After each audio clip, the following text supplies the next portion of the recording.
Hello friends, this is our welcome to my YouTube channel. हमें उम्मीद है आप सभी स्वस्थ और अच्छे होंगे और आपकी प्रिपरेशन भी बहुत अच्छे से चल रही होगी।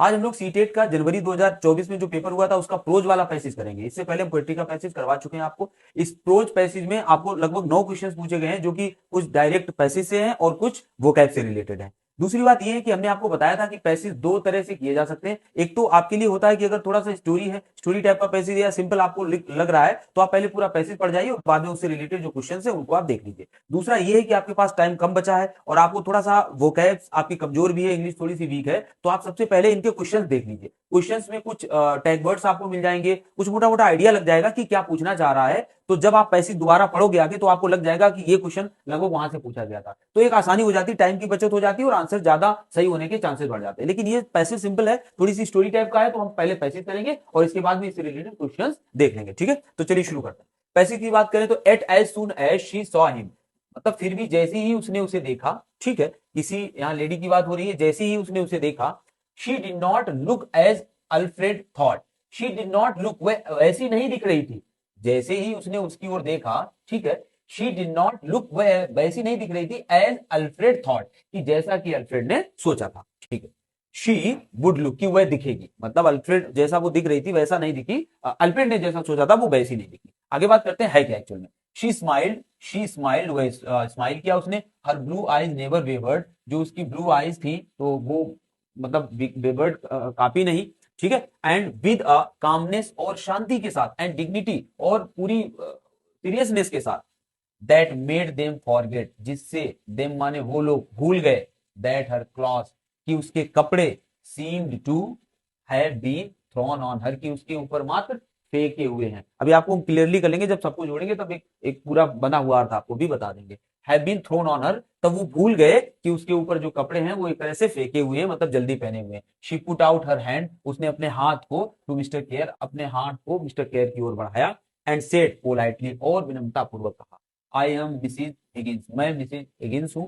आई एम अल्फ्रेड्स मदर, मैं अल्फ्रेड की मां हूं। अब आपको इस पैसेज में पढ़ने से इतना लग गया होगा कि जो शी है ये मदर किसकी है, अल्फ्रेड की मदर है। ठीक है, एक करेक्टर और यहाँ पर आया है जिसको यहाँ मिस्टर केयर कहा जा रहा है। ठीक है, मिस्टर कार कोई दूसरा करेक्टर है। तो यहाँ पर जो अर्थ हुआ वो ये हुआ कि जैसे ही at as soon as she saw him, जैसे ही उसने उसे देखा, है ना, she did not look as Alfred thought, मतलब अपने बच्चे की ओर देखा तो वह वैसी नहीं दिखी जैसी अल्फ्रेड ने सोचा था। अपनी माँ को जैसे देखा तो माँ उसको वैसी नहीं लगी जैसे उसने सोचा था। शी स्माइल्ड, वह हंसी मुस्कुराई। हर ब्लू आईज नेवर वेवर्ड, उसकी आंखें मतलब बिल्कुल भी वेव नहीं कर रही थी। एंड विद ए कामनेस, और पूरी शांति के साथ, एंड डिग्निटी, पूरी सीरियसनेस के साथ, दैट मेड देम फॉरगेट, जिससे कि देम माने उनको, किनको, केयर को, ये केयर को और अल्फ्रेड को, मेड देम फॉरगेट, कि वो भूल गए दोनों। क्या भूल गए, that her cloth seem to have been thrown on her, कि वो जो आई थी महिला उसके ऊपर, जो मिसिज हिगिंस थी, उसके उसने जो कपड़े हैं वो बस ऐसे ही अपने ऊपर डाल दिए थे। ठीक है, she put out her hand, उसने अपना हाथ बढ़ाया किसकी ओर, टू मिस्टर कार की ओर, एंड सेड पोलाइटली, और बहुत ही विनम्रता पूर्वक कहा,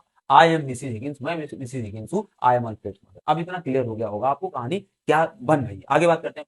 mister car was a bit embarrass, जो मिस्टर कार थे वो थोड़ा सा नर्वस थे। बिट एम्बेरस मतलब थोड़ा सा नर्वस थे। By her lack of terror, कि उन्होंने देखा कि किस तरह से, लैक ऑफ टेरर का मतलब है कि किस तरह से वो जो महिला आई है उसके अंदर बिल्कुल भी डर नहीं है। अच्छा, डर क्यों होना चाहिए, क्योंकि पैसेज में आगे बताया जाएगा क्या ऐसा था।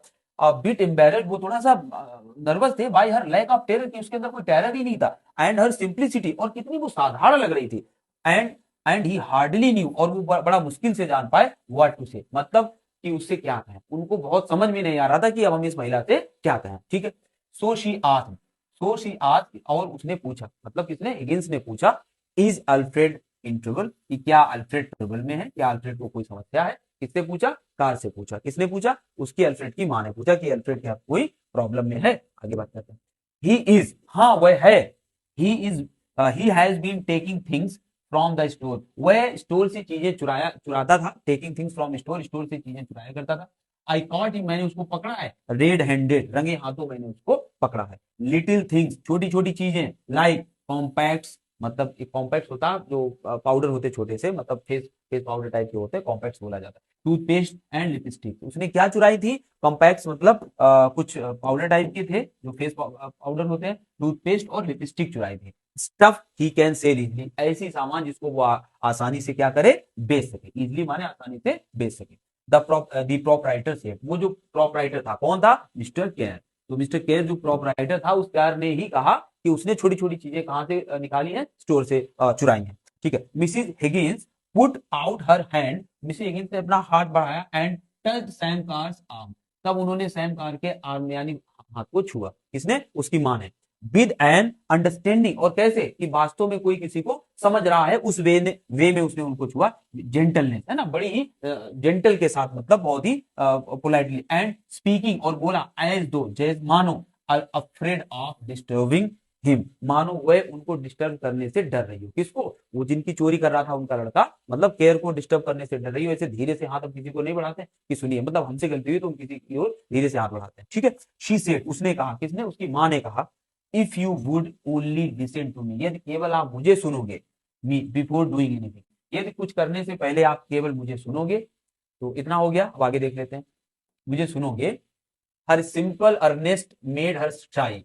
उसकी जो ये एक तरह से उसके प्रति जो कहने की एक तरीका था, मेड हर शाई, और वो कैसी हो रही थी, शर्मा रही थी, हर ह्यूमिलिटी मेड हर फॉल्टर, और जिस जो उसकी ह्यूमिलिटी थी उसके अंदर की, वो उसको क्या कर रही थी, फॉल्टर मतलब डगमगाना होता है, फ्लिकर, तो डगमगा रही थी, एंड लुक अवे, और इधर उधर देखने को मजबूर कर रही थी। ठीक है, बट इन ए मूवमेंट, मतलब ऐसा ना, तो उसके बेटे ने गलती की थी, चोरी वगैरह की थी, तो वो स्टोर जो मालिक था उसको वो समझाने की कोशिश कर रही थी, और कुछ इस तरीके से कर रही थी कि बहुत ज्यादा वो शाई भी हो रही थी, गिल्ट भी थोड़ा सा, मतलब ये भी फील कर रही थी कि हमारे बच्चे ने चोरी किए, तो यही सब चीजें बार बार आ रही थी, बहुत ही पोलाइटनेस के साथ उसके साथ बिहेव कर रही थी स्टोर के मालिक के साथ। ठीक है, अब look away, but in a movement, लेकिन she was smiled gravely again, लेकिन मतलब एक मूवमेंट बाद ही वो बहुत अच्छे से स्माइलिंग, मतलब हंसी, and she said with a kind of patience dignity, and she said with a kind of patient dignity, और उसने जो कहा वो बहुत ही सीरियसनेस के साथ कहा। ठीक है,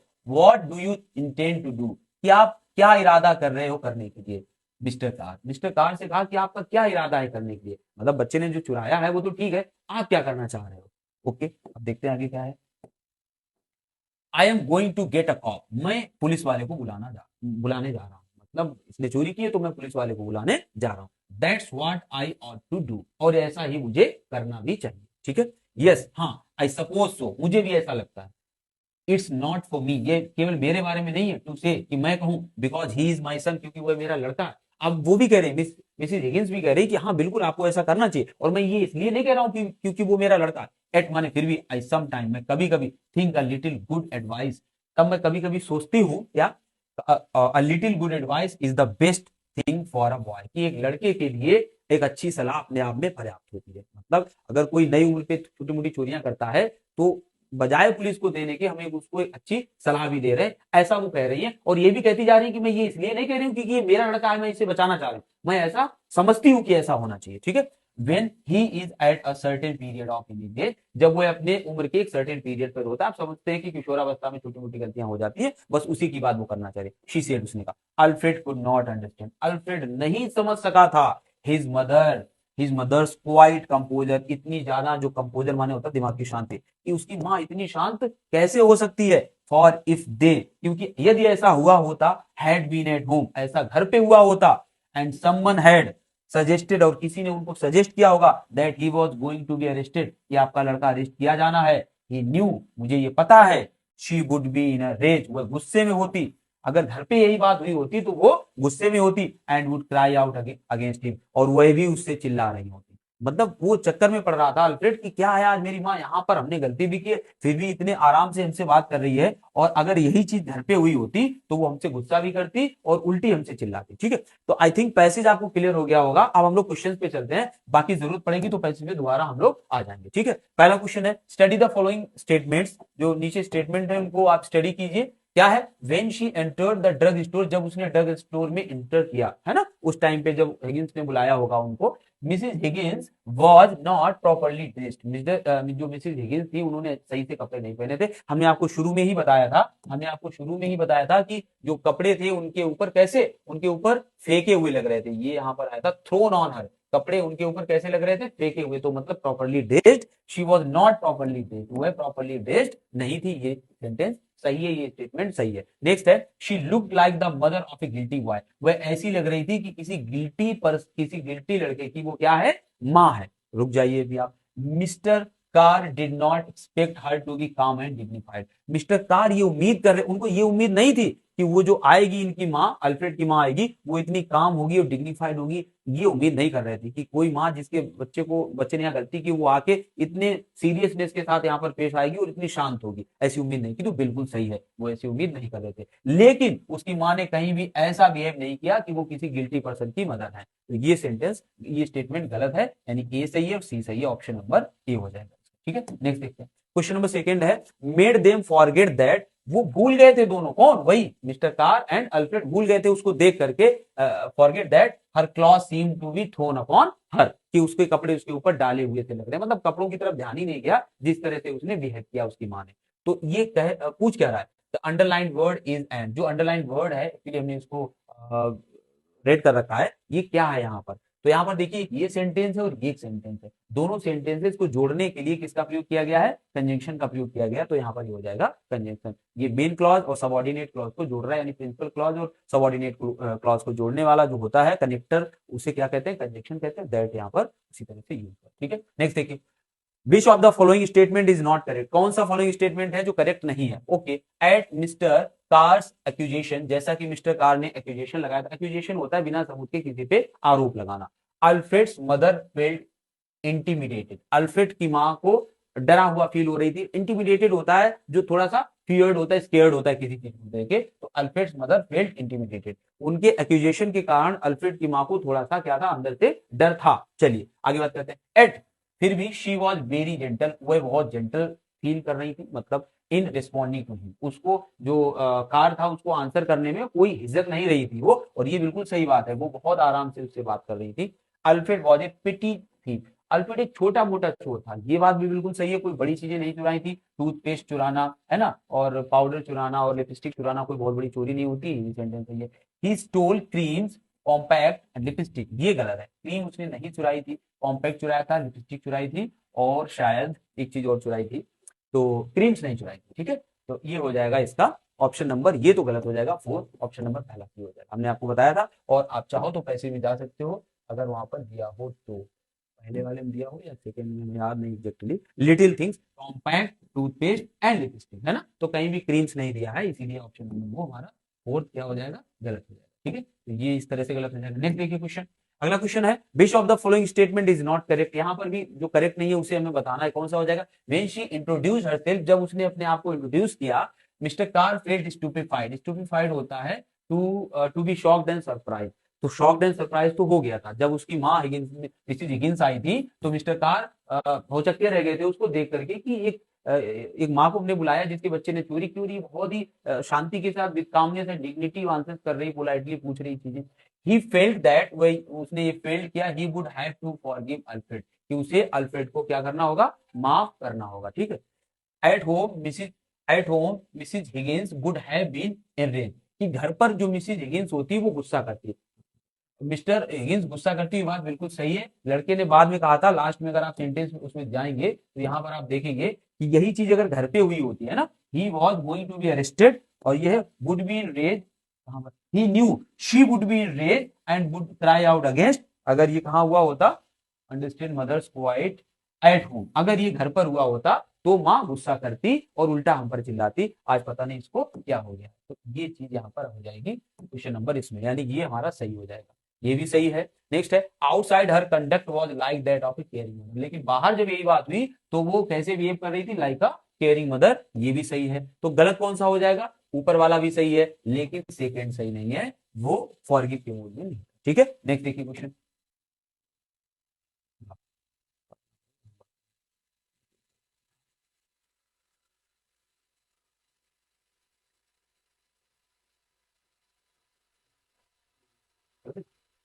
नेक्स्ट देखिए, ही हार्डली, क्या कह रहा है, ही हार्डली न्यू, वो मुश्किल से जानता था, व्हाट टू से टू हर, कि उससे क्या कहे, वो मुश्किल से समझ पाया कि उससे क्या कहे। खैर अर्थ से मतलब नहीं है। द अंडरलाइन इज एंड, ये जो अंडरलाइन है यानी जो रेड हमने कर रखा है, ये क्या है, कौन सा, हाँ कौन सा क्लॉज है। तो क्लॉज की बेसिकली बात करें तो हमने थोड़ा सा आगे आपको मेंशन कर रखा है, क्लॉज तीन तरह के होते हैं, नाउन क्लॉज, एडजेक्टिव क्लॉज और एडवर्बियल क्लॉज। ठीक है, नाउन क्लॉज वो होते हैं जो सेंटेंस में एज अ नाउन आपको लगेंगे, as a noun role play कर रहे हैं, प्रोनाउन रोल प्ले कर रहे हैं ये। बट पहली बात तो क्लॉज ही क्या होता है ना, यहाँ इसका टॉपिक तो नहीं, लेकिन आपको एक सेकंड में बता दें कि जहां पर वर्ड्स का, वर्ड्स होते हैं आपस में जुड़े हुए जो कंप्लीट जो सेंस तो देते हैं बट वो इंडिपेंडेंटली कंप्लीट सेंस नहीं देते हैं, तो ऐसे ग्रुप ऑफ वर्ड्स को क्या कहा जाता है, क्लॉज कहा जाता है। तो आपने पढ़ भी रखा होगा, मेन क्लॉज होता है, सबऑर्डिनेट क्लॉज होता है ना। तो उस तरह से अब क्लॉज में क्या होता है, क्लॉज 3 तरह के होते हैं। तो जब अगर खुद वो नाउन या प्रोनाउन की तरह बिहेव करता है और सेंटेंस में दिया होता है as a subject as a object भी बिहेव करता है, तो वहां पर वो कौन सा क्लॉज होता है, नाउन क्लॉज होता है। एडजेक्टिव क्लॉज, एडजेक्टिव से ही आप जानते हैं जो किसी नाउन या प्रोनाउन की विशेषता बताते हैं, ऐसे वर्ड्स को एडजेक्टिव कहते हैं। वही चीजें, वही एडजेक्टिव जब क्लॉज फॉर्म में होता है तो उसे एडजेक्टिव क्लॉज कहते हैं। और एडवर्बियल क्लॉज भी यही होता है, किसी एडजेक्टिव, किसी एडवर्ब या वर्ब की विशेषता बताने वाले शब्दों को एडवर्ब कहते हैं। और ऐसे शब्द जो ये ग्रुप में होते हैं, तो क्लॉज फॉर्म में होते हैं, तो उनको एडवर्बियल क्लॉज कहते हैं। एग्जांपल्स आप देख सकते हैं, माई डॉग ईट्स, मेरा कुत्ता खाता है, what ever falls on the ground, जो कुछ भी ग्राउंड पे गिर जाता है। तो यहां पर देखिए माई डॉग ईट्स, ये अपने आप में सेंटेंस है और ये इसका एक तरह से मान लें ऑब्जेक्ट की तरह ये बिहेव कर रहा है ना। तो ये मेरा कुत्ता खाता है, क्या खाता है, पूरा ये सेंटेंस है, what ever falls on the ground, जो कुछ भी ग्राउंड पे गिर जाता है। तो ये नाउन क्लॉज की तरह है। इज दिस क्या है, what you wanted, is this क्या ये यही है जो तुम चाहते हो, है ना, व्हाट यू वांटेड। ठीक है, अगला देखिए adjective clause, the cake that she want, जो वह चाहती है, that she wants, want wants होना चाहिए, दैट शी वांट, जो वह चाहती है, वो डिलीशियस, या वांटेड कर दीजिए, यहाँ पर थोड़ा सा गलत लिखा है, हाँ वो खैर ग्रामर मिस्टेक है। The cake that she wanted, जो वह चाहती थी, वाज डिलीशियस, कैसा था, बहुत ही अच्छा था खाने में। तो ये केक की विशेषता बताई जा रही है, केक की, किसके द्वारा, दैट शी वांटेड, जो वह चाहती थी। तो ये एक ये केक है, नाउन है, और इसकी विशेषता बताने वाला ये पूरा जो क्लॉज लिखा है, ये कैसा हो जाएगा, एडजेक्टिव क्लॉज हो जाएगा। आई विजिटेड द टाउन, मैंने टाउन को विजिट किया, वेयर दे मेट, जहां वो मिले थे। तो ये वेयर दे मेट किसकी विशेषता बता रहा है, टाउन की। ठीक है, एडवर्बियल क्लॉज देख लीजिए, जल्दी से देख लीजिए, ये क्योंकि हमारा पैसेज का ये वो है, ना कि ग्रामर का। एडवर्बियल क्लॉज की बात करें, I get up before the sunrises, मैं गेट अप उठा, बिफोर द सनराइजेस, सूरज निकलने से पहले। तो उठने की विशेषता बताई जा रही है कि वो कैसे, कब उठा था, बिफोर द सनराइजेस। ठीक है, और आई विल डू, मैं करूंगा, as you tell me, sorry as you tell him, जैसा तुम उसे बताओगे। ठीक है, तो यहाँ डू यानी करने की विशेषता है कि जैसा तुम उसे बताओगे। ठीक है, ये थोड़ा सा इसका मोटा मोटा आइडिया हो गया। तो यहाँ पर क्या हो जाएगा, ही हार्डली न्यू, वो मुश्किल से जान पाया, न्यू क्या, तो क्या मतलब नाउन क्लॉज, तो यहाँ पर हो जाएगा नाउन। ठीक है, अगला देखिए, नेक्स्ट देखिए, ये तो हो गया था। नेक्स्ट देखिए, अगला, study the following statement, Mr Carr intended to get Alfred arrested, Mr Carr क्या इरादा रखते थे, क्या चाहते थे कि हम अल्फ्रेड को गिरफ्तार करवा दें। ये बात सही है, वो कॉप बुलाना चाह रहे थे। और आपको अगर याद हो तो यहाँ सेंटेंस में हमने बताया था, ये शायद सेकंड वाले में था क्या, यस आई सपोज टू, हाँ, I am going to get a cop, मैं एक कॉप बुलाने जा रहा हूँ, है ना। तो उसको अरेस्ट वो कराना चाह रहे थे, ये तो बात क्लियर है कि उसको क्या कराना चाह रहे थे, अरेस्ट कराना चाह रहे थे। नेक्स्ट देखिए, Mrs Higgins wanted him to be given a chance to reform himself, लेकिन मिसिज हिगिंस चाह रही थी कि उसको एक मौका मिले, उनके बच्चे को, ताकि वो अपने आप में सुधार कर सके। उन्होंने ये नहीं कहा था कि मैं कहना तो नहीं चाहूंगी, लेकिन इस उम्र के बच्चों को कम से कम अच्छी सलाह दी जानी चाहिए, ये उम्र ऐसी होती है ना। तो वो बात कही थी, हमने आपको बताया था। तो दोनों सही है यहाँ पर। आगे देखिए, नेक्स्ट क्वेश्चन देखिए, हर ब्लू आईज नेवर वेवर्ड, उसकी जो ब्लू आईज थी वो कभी फ्लिकर या इस तरह से कपकपाई नहीं थी, वेवर्ड नहीं हुई थी। ठीक है, तो क्या हो जाएगा, इसका क्या पूछ रहा है, best nearest meaning, nearest meaning होता है सिनोनिम्स। तो सिनोनिम्स क्या हो जाएगा, वेव ऑफ होता है हाथ हिलाना, स्निकर्ड होता है स्कॉफ मजाक उड़ाना, एडवांस आगे बढ़ना, हेजिटेट हो जाएगा। तो यहां पर जो उसका अर्थ आ रहा है कि अगर आप किसी के सामने खड़े हो और आपकी आंखें इधर उधर नहीं हो रही है, मतलब आप कॉन्फिडेंस हो, आपको अंदर कॉन्फिडेंस है, तो उस कंडीशन को क्या कहते हैं, आप हेजिटेट नहीं कर रहे हो। तो ये हो जाएगा इसका सिनोनिम, नियरेस्ट मीनिंग हो जाएगा। ठीक है, अकॉर्डिंग टू द पैसेज है ये। आगे बात करते हैं, having looked at his mother, अपनी मां की ओर देख करके अल्फ्रेड वाज, अल्फ्रेड कैसा था, खुश था, सरप्राइज था, शॉक था, स्केर्ड था। देखिए स्केर्ड था नहीं, प्लीज था नहीं, सरप्राइज जरूर था, क्योंकि वो ये सोच रहा था कि अगर यही सब बात घर पे हुई होती, अगर यही सब बात घर पे हुई होती, तो फिर मेरी माँ क्या करती, हमसे गुस्सा करती, है ना। अल्फ्रेड कुड नॉट अंडरस्टैंड, समझ नहीं सका था, तो सरप्राइज था क्या, हिज मदर्स क्वाइट कंपोजर, अपनी माँ के क्वाइट कंपोजर को, for if they had been at home, कि यदि ऐसा घर पे हुआ होता या वो लोग घर पे होते, समवन हैड, किसी ने शिकायत की होती, तो उसकी माँ कैसी करती, रेज माने गुस्सा करती। तो इस तरह से आप समझ रहे होंगे कि आंसर्स हम लोगों को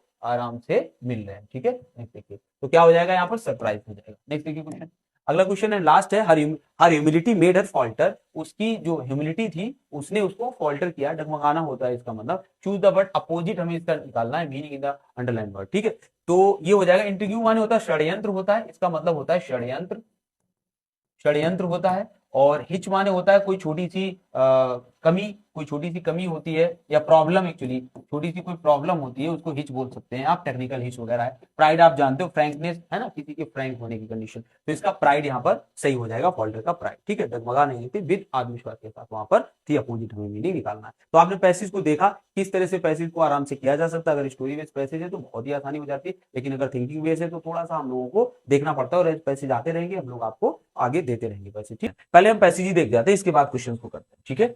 तो फादर वुड ड्रेस हिमसेल्फ, देखिए father would dress himself for court, मतलब पिताजी अपने आप को कोर्ट जाने के लिए जो ड्रेस पहनेंगे, कोर्ट, इन ए ब्राइटली कलर्ड, वो कैसी होगी, ब्राइट कलर्ड की होगी, धोती, और क्या बेसिकली होगी, वो धोती होगी। चलिए आगे बढ़ते हैं। Matching white T shirt, white shirt sorry, और एक उसी के साथ, धोती के साथ एक मैच की क्या पहनेंगे, वो शर्ट पहनेंगे। चलिए, with N equally bright white turban, और उस पर उतनी ही, जैसे कि शर्ट होगी उसी तरह की उनकी क्या होगी, एक टर्बन होगी, मतलब पगड़ी होगी, जो पिताजी कोर्ट के लिए तैयार हो रहे होंगे।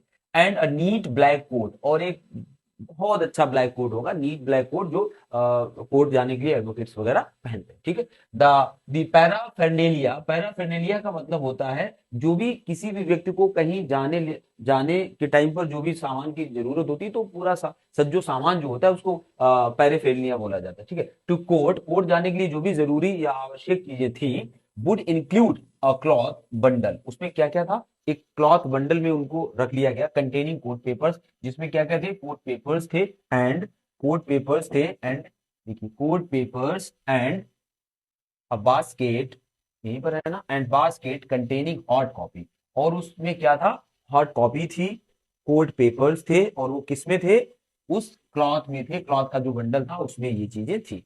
विद टम्बलर्स, और उसमें क्या थे, टम्बलर्स, टम्बलर्स क्या होता है, एक कांच का ग्लास होता है बिना हैंडल का, उसको टम्बलर्स बोला जाता है, ठीक है।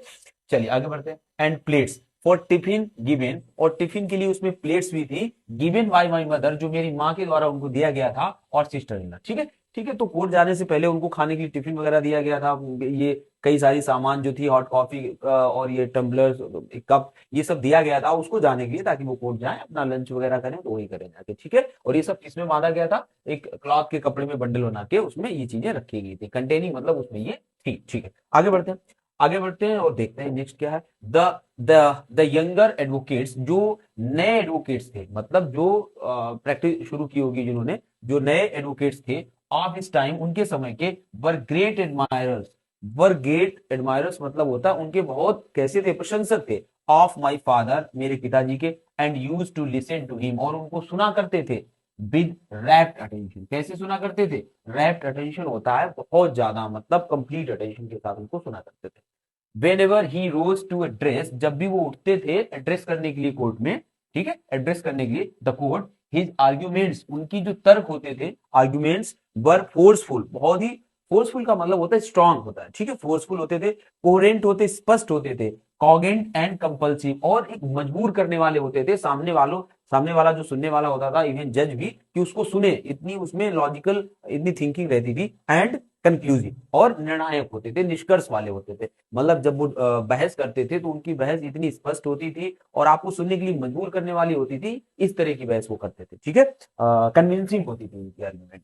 The arguments would go on till about lunch time, और जो आर्ग्यूमेंट्स कब तक चली जाती थी, मतलब जो बहस होती थी वो प्राय लंच टाइम तक भी चली जाती थी। एंड इवन द इंग्लिश जजेस, और यहां तक कि जो इंग्लिश जज भी थे, एंड इवन द इंग्लिश जजेस, जो जज भी थे, use to take down notes of his points, उनके बोले हुई बातों को, जो भी वो बातें कहते थे, मतलब अपनी उसमें, उन बातों को भी वो नोट डाउन कर लेते थे, इतनी उनके कहे हुए चीजों में इतनी क्या हुआ करती थी, इतनी लॉजिक हुआ करती थी, तो जज को भी वो मतलब अच्छी बातें लगती थी, ठीक है। तो चलिए यहाँ तक हो गया, नेक्स्ट पेज इसका देख लेते हैं। पैसेज है तो 2 पेज में आगे देखते हैं। One client was particular that my father alone should argue his case, एक जो एक क्लाइंट था वो इतना इनको लेके वैसा था कि मतलब उसने ये चीज कही होगी कि नहीं, आप ही हमारे केस को क्या करोगे, लड़ोगे, होता है ना कि कई सारे क्लाइंट होते, करे नहीं आप मेरे केस को तो आप ही देखोगे, उस टाइप वाली कंडीशन। तो उनके केस को उनके पिताजी ही लड़ेंगे जिनकी बात हो रही है। ऑन द डे, जब वो दिन आया, माई मदर डाइड, और मेरी माँ क्या हो गई, गुजर गई, मतलब ये लड़का एक्चुअली नरेट कर रहा है, या लड़का होगा या लड़की होगी, नरेट कर रहा है अपने पिताजी के बारे में। This case happened to be on the cause list. और ये जो केस जिसकी बात हो रही है ये उसी दिन कॉज लिस्ट में आया, मतलब सुनवाई वाले दिन में आया जिस दिन इनकी माँ का क्या हुआ था, देहांत हुआ था। ठीक है, चलिए यहाँ पे आगे आगे देखते हैं हम लोग। My mother was alive when my father left for court. मेरी माँ जीवित थी जब मेरे पिताजी कहाँ के लिए निकले थे, कोर्ट के लिए निकले थे at 10 AM that morning and he had told my brother. और उन्होंने मेरे भाई को बताया था, मतलब मेरे पिताजी ने मेरे भाई को बताया था, क्या बताया था, दैट ही वुड रिटर्न, कि वे लौट आएंगे एज सुन एज, जैसे ही द केस वॉज ओवर, जैसे ही केस ओवर होता है वो वापस आ जाएंगे। अनफॉर्चुनेटली दुर्भाग्यवश she died with in an hour, दुर्भाग्यवश वो 1 घंटे के अंदर ही क्या हो गई, एक्सपायर हो गई। ऑफ हिज डिपार्चर, उनके आने के 1 घंटे बाद ही वो खत्म हो गई। मतलब विद सम डिफिकल्टी, किसी तरह से, किसी मतलब बहुत परेशानी के साथ, the news was conveyed, news को कन्वे मतलब पहुंचाना, कन्वे किया गया थ्रू एन एडवोकेट, एक एडवोकेट के माध्यम से, इन कोर्ट, कोर्ट तक मेरी माँ की मृत्यु के समाचार को कोर्ट तक किसी भी तरह से पहुंचाया गया। My father however continued his arguments, मेरे पिताजी ने किसी तरह से अपनी जो बहस थी उसको क्या रखा, कंटिन्यूड, ये देखिए, कंटिन्यूड हिज आर्ग्यूमेंट्स, अपनी बहस को जारी रखा, विदाउट शोइंग एनी इमोशन, बिना किसी इमोशन को शो किए उन्होंने अपनी बहस को क्या रखा, जारी रखा। Only after concluding the case, केवल केस जब खत्म हो गया, did he get back home, वह घर आए, to the room to the room where my mother's body, जहां पर मेरी माँ की बॉडी ले एंड स्टूड इन स्टॉइक, और वहां पर वो खड़े हो गए स्टॉइक साइलेंस। स्टॉइक वैसे तो होता है मस्त मौला, लेकिन जब ये स्टॉइक साइलेंस के साथ यूज हो रहा है, that means he was in inner deeper silence, मतलब बहुत ज्यादा डीप साइलेंस थी उनके अंदर। ठीक है, तो ये कुछ पैसेज था, बाकी पैसेज पे हम लोग आएंगे क्वेश्चन के अकॉर्डिंग, लेकिन अभी तक आपको अंदाजा हो गया होगा कि पैसेज किस तरह का था। ठीक है, फिर भी हम लोग क्वेश्चन पढ़ते हैं, अगर हमें जरूरत पड़ेगी तो हम लोग पैसेज में फिर से वापस आएंगे कि किस तरह के क्वेश्चन को हम लोग ढूंढते हैं। फिलहाल हमने जिस तरह से आपको इस पैसेज को बताया है एक ही बार में, सिंगल टाइम में, तो बहुत मुश्किल है कि कोई क्वेश्चन आपसे बचे आगे। ठीक है, चलिए फिर भी देखते हैं। Father was very particular about dressing, जो पिताजी थे वो बहुत ड्रेस को लेके पर्टिकुलर थे। चलिए देखते हैं, यहीं पर हमें समझ में आता था तो ठीक है, नहीं तो फिर हम पीछे चलते हैं। वो क्यों इतने अपने ड्रेस को, पहला जो सेंटेंस शुरू हुआ था वो ड्रेस को ही लेके शुरू हुआ था, किस तरह से उन्होंने धोती पहनी थी, पगड़ी पहनी थी और व्हाइट व्हाइट शर्ट पहनी थी। ठीक है, as he wanted to follow the proper dress code, क्योंकि वो कोड भी पहना था ब्लैक वाला, उसमें आया था, क्योंकि वे प्रॉपर ड्रेस कोड को फॉलो करना चाहते थे, इसलिए ऐसा वो पर्टिकुलर थे। ठीक है, टू इम्प्रेस द जज, जज को इम्प्रेस करने के लिए, पैसेज में कहीं भी आया था कि वो जज को इम्प्रेस करना चाहते हैं, कोई कहीं पर भी इस बात का जिक्र नहीं हुआ था पैसेज में। टू इम्प्रेस इस फैमिली, फैमिली को इम्प्रेस करने के लिए, ऐसा भी कहीं नहीं दिया था कि वो फैमिली को इम्प्रेस करने के लिए, और कोई कोर्ट जा रहा है तो फैमिली को इम्प्रेस क्यों ही करेगा, उससे क्या उसका बेनिफिट है, और वैसे भी फैमिली को इम्प्रेस करने की जरूरत नहीं रहती है। ठीक है, as he was rich enough, क्योंकि वो बहुत अमीर थे, टू बाई गुड क्लॉथ, इसलिए वो अच्छे कपड़े खरीद सकते थे। हमें देखने से ही लग रहा है कि हमें ऊपर जाने की जरूरत भी नहीं है, और ये 3 ऑप्शन बिल्कुल गलत है, और हम अपना टाइम वेस्ट बिल्कुल नहीं करेंगे कि हम दोबारा पैसेज में जाएं। बस वो एक dress code, proper dress code follow करना चाह रहे थे जो कोड का था, इसीलिए उन्होंने उस तरह के कपड़े मतलब पर्टिकुलर थे अपने कपड़ों के लिए। ठीक है, चलिए आगे बढ़ते हैं। नेक्स्ट क्वेश्चन है, which of the following statements are true and false. सबसे ज्यादा यहाँ पर रहता है, अगर पैसेज आपने पूरा नहीं पढ़ा है, और होता है ना, एक ये भी कहा जाता है कि पैसेज को अगर बाद में पढ़ा जाए, पहले क्वेश्चंस पढ़ लिए जाएं, लेकिन ये सबसे ज्यादा वहां काम करता है जहां पर आपको जो आंसर्स हैं वो एक एक आंसर पे क्लिक करना होता है। लेकिन जब आपको इस तरह के आंसर्स आते हैं कि आपको देखना है कि बहुत सारे आंसर्स हैं, मात्र एक गलत उसमें निकालना है या कुछ कथन दिए हैं, तो वहां पर मुश्किल हो जाती है अगर आपने पैसेज सही से ढंग से नहीं पढ़ा। ठीक है, which of the following statements are true and false, इसलिए सबसे पहले पैसेज आए तो आप ये देखिए, स्टोरी बेस्ड पैसेज है, इसकी जो क्वेश्चन है एक विद इन सेकेंड्स आप नजर डालिए, जो क्वेश्चन है वो बहुत सारी जानकारी हमसे चाह रहे हैं। ऑब्वियसली जब एक क्वेश्चन के 4 ऑप्शन होंगे उसमें ये कहा जाएगा कि कौन सा गलत है, तो आपको सही पता करने होंगे, तो बहुत मुश्किल हो जाता है ना कि अंदाजा लगा पाना और वहां पर कोई पॉइंट आउट भी कर पाना। सबसे जरूरी है फिर पैसेज आप देख जाइए, अगर स्टोरी बेस्ड टाइप का पैसेज है या वैसा। ठीक है, which of the following statement are true and false, चलिए देखते हैं। Father avoided eating in the court canteen, देखिए पहले भी उसमें कहा गया था कि उन्होंने जो लंच था, ये देखिए, containing hot coffee with tumblers for tiffin given by my mother और sister इन लॉ, उनको जो टिफिन है वो घर से दिया गया था। जब घर से दिया गया था तो इसका मतलब सीधा सा हुआ जाके कि father avoided eating in the court canteen, तो जाहिर सी बात है वो कोर्ट कैंटीन में नहीं खाते होंगे, इसलिए ये ऑप्शन सही है। वो ट्रू एंड फॉल्स पूछ रहा है, आगे बढ़ते हैं हम लोग। He like to drink hot tea, वो हॉट टी पीना पसंद करते थे, जबकि वहां पर हम लोगों ने क्या पढ़ा था, हॉट कॉफी, तो वहां टी नहीं था, कॉफी था, इसलिए ये सेंटेंस कैसा हो जाएगा, गलत हो जाएगा। ड्यूरिंग द डे, आगे देखिए, ही कैरीड केस फाइल्स रेप्ड इन क्लॉथ। हमने बहुत बिल्कुल फर्स्ट पैराग्राफ में ये चीज पढ़ी थी कि जो जो भी उनके पास सामान थी वो किस में थी, क्लॉथ बंडल में थी, कंटेनिंग जो भी कुछ कुछ उसमें था, containing court papers and basket containing hot copy वगैरह। ठीक है, तो ये जो हमारा ये क्वेश्चन है, ये क्वेश्चन का ये जो सी आंसर है, ही कैरीड केस फाइल्स रेप्ड इन ए क्लॉथ, तो ये सही है। वो फाइल्स पेपर्स को कहाँ रखते थे, कपड़े में रखते थे, तो ये भी सही है। वो A and C are correct but B is false, तो ये हो जाएगा C and A are true. ठीक है, नेक्स्ट देखिए क्वेश्चन। अगला क्वेश्चन कह रहा है which of the following statements is wrong. हमें इन चारों में से रॉन्ग को ढूंढना है, गलत को ढूंढना है। तो रॉन्ग ढूंढने का मतलब है कि आपको तीन सही होंगे यहाँ पर। चलिए देखते हैं। He was the preferred lawyer of some clients. Some clients के लिए वो बहुत प्रिफर्ड लॉयर थे।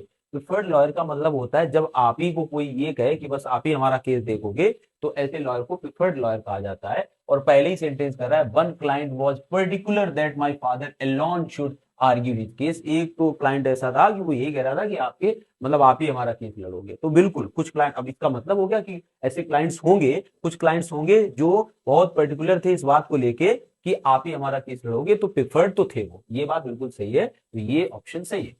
मतलब ऑप्शन नहीं सही, ये स्टेटमेंट सही है। ठीक है, young advocates wanted to learn from him. जो यंग एडवोकेट्स थे वो उनसे सीखना चाह रहे थे, और ये चीज हमने आपको बताई थी पैसेज में, आप यहाँ पर देख सकते हैं।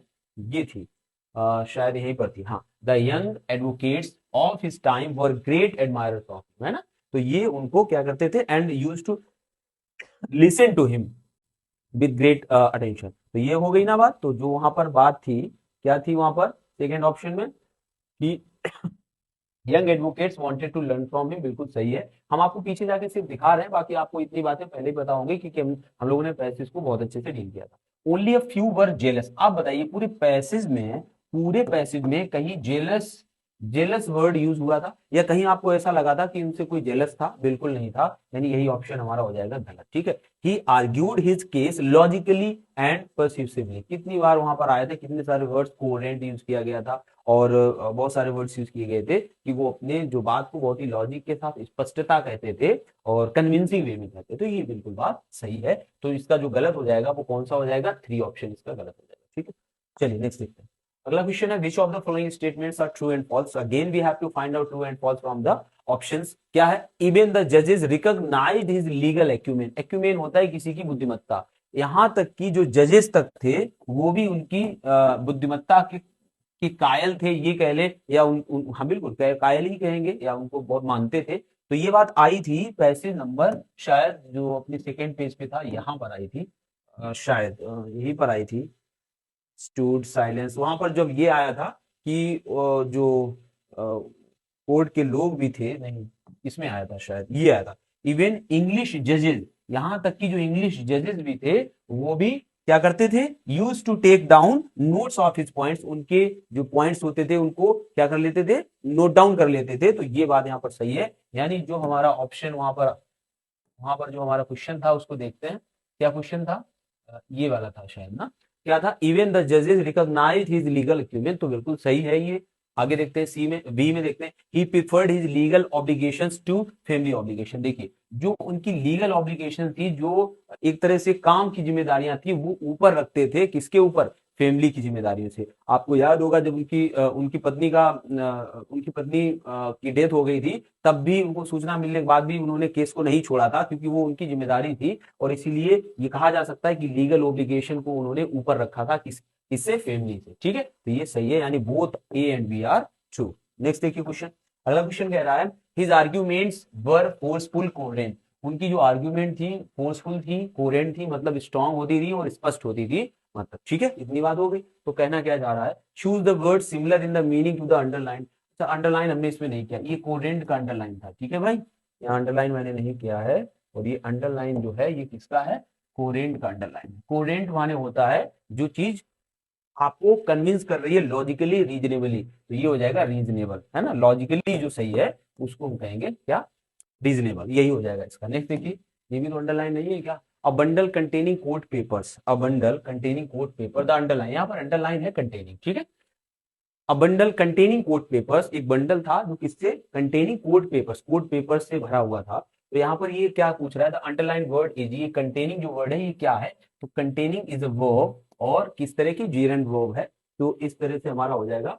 6 क्वेश्चन हो गए। नेक्स्ट देखिए क्वेश्चन, अगला क्वेश्चन है, one client was particular that my father, one client was particular that my father, the underline expression is an, यहाँ पर कहीं भी अंडरलाइन नहीं किया है बट हमें याद रखेंगे, डोंट बोदर अबाउट दैट, ये अंडरलाइन पार्ट है इसका, ठीक है, इसको इरेज कर देते हैं, ये अंडरलाइन पार्ट है। अब देखिए आप क्या कहा जा रहा है, one client was particular that my father, ठीक है, तो यहाँ पर कहा जा रहा है, पूछा जा रहा है, the underline expression is an clause, कौन सा क्लॉज है, अंडरलाइन जो एक्सप्रेशन है, तो आपको साफ साफ दिख रहा होगा, एक मेन वर्ब है, एक इसका सब्जेक्ट है, एक मेन वर्ब है। तो जब सब्जेक्ट मेन वर्ब से सेंटेंस बना है और आगे कंजंक्शन जुड़ा है दैट, इसके बाद इसका क्लॉज दूसरा है, तो इस तरह की सिचुएशन और आपको देखने से लग रहा होगा कि कैसा है, ये प्रिंसिपल क्लॉज है, और प्रिंसिपल क्लॉज में यहाँ कंजंक्शन जुड़ा है, इसके बाद यहाँ कौन सा है, सबऑर्डिनेट क्लॉज है। आगे जो क्लॉज होगा वो कौन सा होगा, सबऑर्डिनेट। प्रिंसिपल क्लॉज वो होता है जो आपको किसी भी सेंटेंस में जो मेन इंफॉर्मेशन दी जाती है वो प्रिंसिपल क्लॉज कहलाती है, और सबऑर्डिनेट क्लॉज होती है जिस पर ये डिपेंड रहता है, ठीक है, बीच में कंजंक्शन होता है। तो ये हो जाएगा, तो वन क्लाइंट वॉज पर्टिकुलर, किसके लिए पर्टिकुलर था वो इन्फॉर्मेशन आगे दी जाएगी, तो ये हो जाएगा कौन सा, प्रिंसिपल क्लॉज हो जाएगा पहले वाला, ठीक है। आज का जो पैसेज है वो आपके सामने है, लेकिन हम पैसेज पहले नहीं पढ़ेंगे, सबसे पहले हम देखते हैं इनके जो क्वेश्चंस हैं उनको देखते हैं, और वहां से आपको हम टैग वर्ड हम लोग ढूंढेंगे कि कौन से मेन वर्ड्स हैं जिनको हमको इस पैसेज में हाईलाइट करना है, ठीक है। तो चलिए हम देखते हैं आगे, पहला क्वेश्चन देखते हैं। पहला क्वेश्चन है, द रिपोर्ट इज अबाउट, मतलब ये जो भी ऊपर पैसेज दिया गया है ये किसके बारे में, यानी जो भी रिपोर्ट दी गई या पैसेज दिया गया है यहां पर किसके बारे में बात की जा रही है, ठीक है। तो हमें ये तो पता चल ही जाएगा, इसके ऑप्शंस पढ़ने की जरूरत है नहीं, हमें ये तो पता ही चल जाएगा जब हम पैसेज पढ़ेंगे कि किसके बारे में, कोई बहुत ज्यादा टफ ये क्वेश्चन है नहीं। अगला क्वेश्चन देखते हैं, second, the boys were prompted to treat injured word, जो बॉयज थे देखिए वो prompted to treat injured word, मतलब जो इंजर्ड वर्ड थे उनको सही करने के लिए, ट्रीट करने के लिए प्रेरित हुए थे। प्रॉम्प्टेड मतलब होता है प्रेरित होना किसी काम को करने के लिए, ऑन देयर ओन बिकॉज, मतलब खुद क्यों प्रेरित हुए थे पक्षियों का इलाज करने के लिए, ठीक है। तो हमें यहां से मतलब एक टैग वर्ड मिल गया है कि क्यों उन्होंने पक्षियों का इलाज करना, पैसेज में ऐसी कोई बात दी गई होगी कि वहां पर पक्षियों के बारे में होगा, तो उन्होंने पक्षियों का इलाज करने के लिए क्यों प्रेरित हुए थे या क्यों उन्होंने शुरू किया था, ठीक है। पैसेज जब पढ़ेंगे आराम से आपको याद आ जाएगा कि हाँ सेकेंड क्वेश्चन में ये पूछा गया था। थर्ड देख लेते हैं, who helps the brothers locate injured birds, who helps कौन मदद करते हैं, द ब्रदर्स माने उन भाइयों की,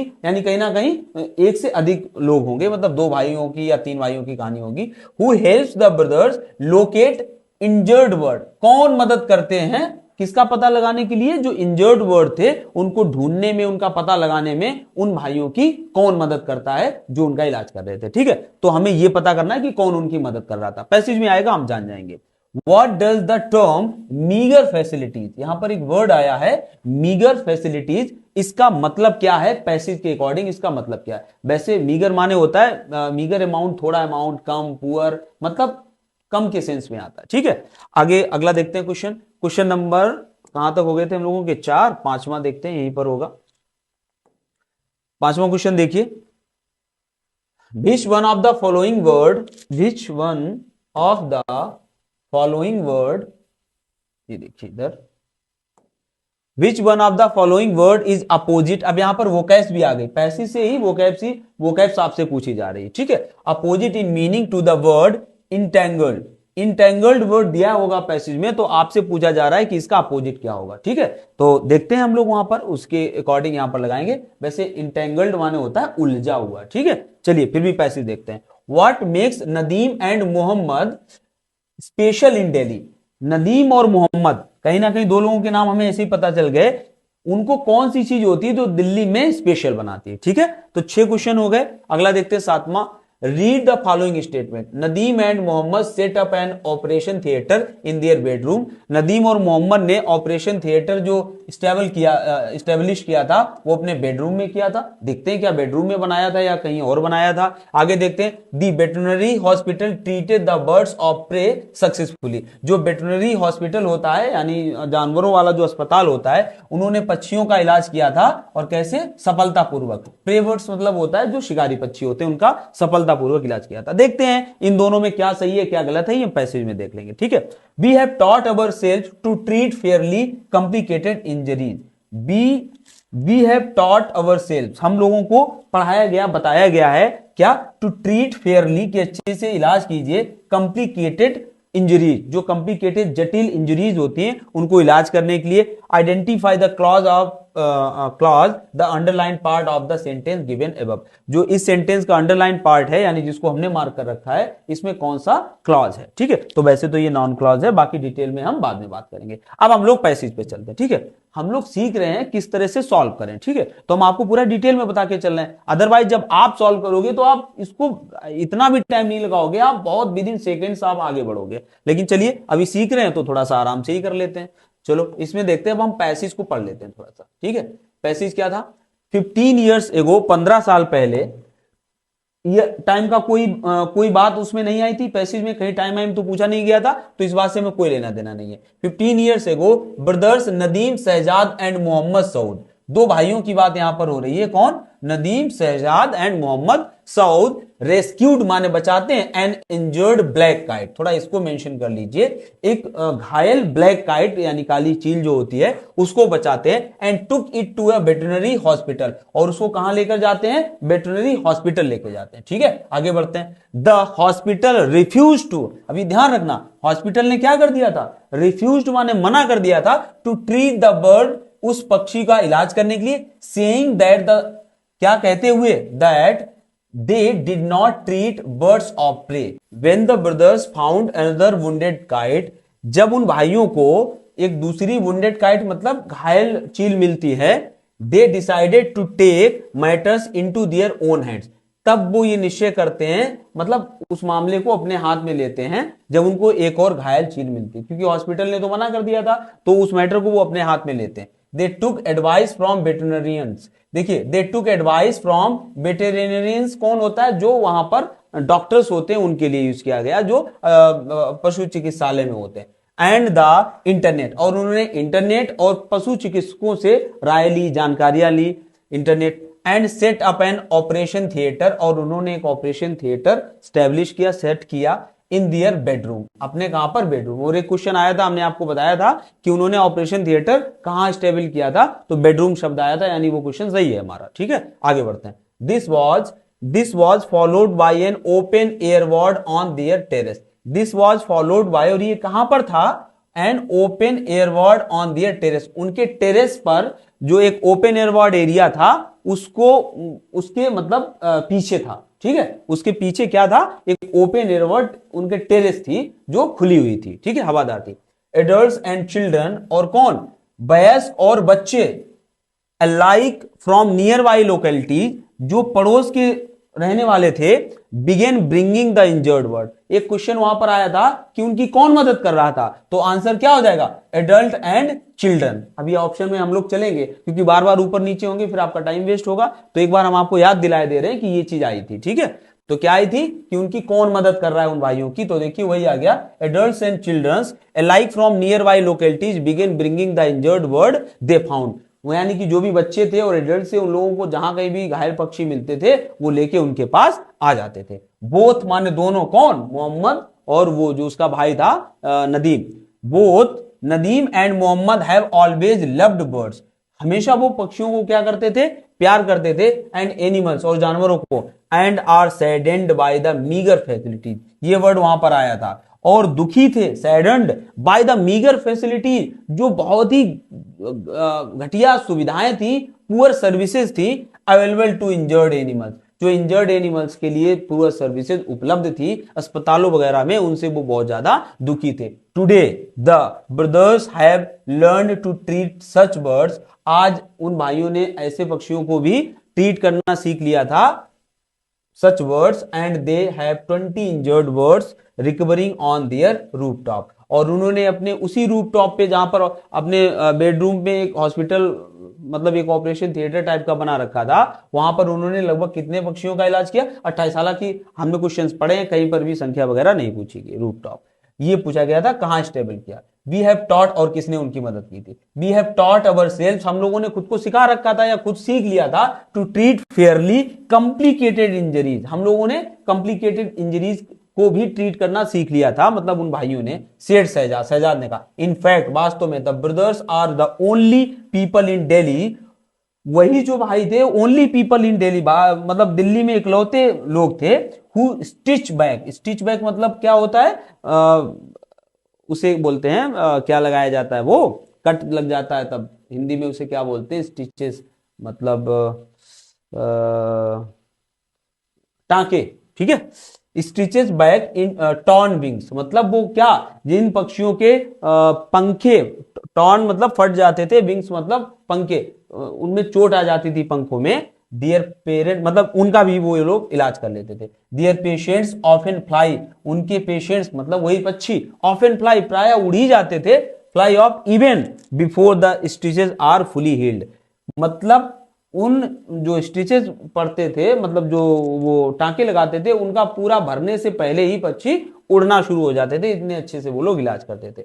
during independence week, independence week के दौरान, थोड़ा सा ऊपर बढ़ा लेते हैं इसको, इंडिपेंडेंस वीक के दौरान,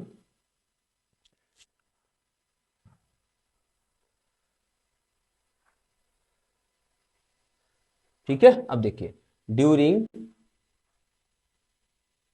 ड्यूरिंग इंडिपेंडेंस वीक मतलब जो स्वतंत्रता के टाइम पे जो सप्ताह आता था, छुट्टियां वगैरह आती थी, काइट फ्लाइंग, जो पतंग उड़ाने का जो एक kite flying is a national pass time, एक तरह से हो जाता था खाली समय बिताने के लिए। नेशनल पास टाइम का मतलब हो जाता था हर कोई पतंग उड़ाता था, ठीक है। उस टाइम पर खाली समय को यूज करना पास टाइम कहलाता है।